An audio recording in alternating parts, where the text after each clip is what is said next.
Lucia Palermo, consigliere comunale ad Agrigento della Lega. Ecco, un breve commento su questo risultato straripante avuto in Umbria. Ecco, un consenso che penserete anche di organizzare anche ad Agrigento in previsione delle prossime elezioni elettorali. Ecco, la Lega come si sta muovendo?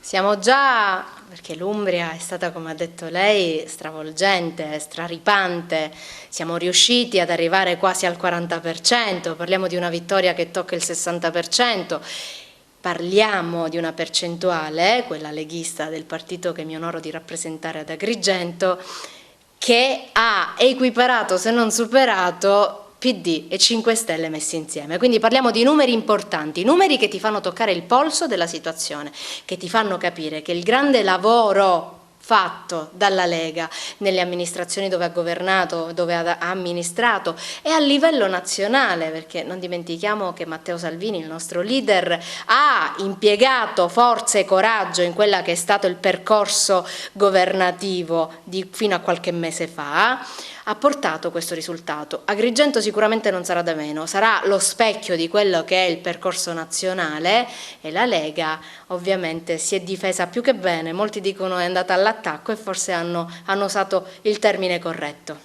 Ecco, ma questo voto straripante come sarà organizzato ad Agrigento? Ecco, come lo si può capitalizzare se Agrigento secondo te riuscirà ad accettare le idee della Lega?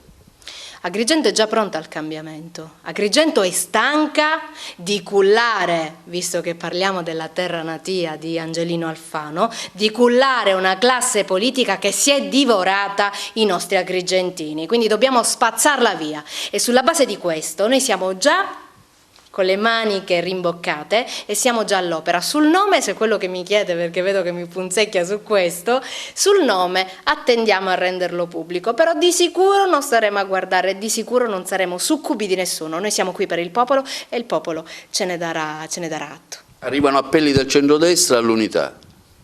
Noi non siamo sicuramente discordi a questo, bisogna sedersi e capire che cosa intendono per unità.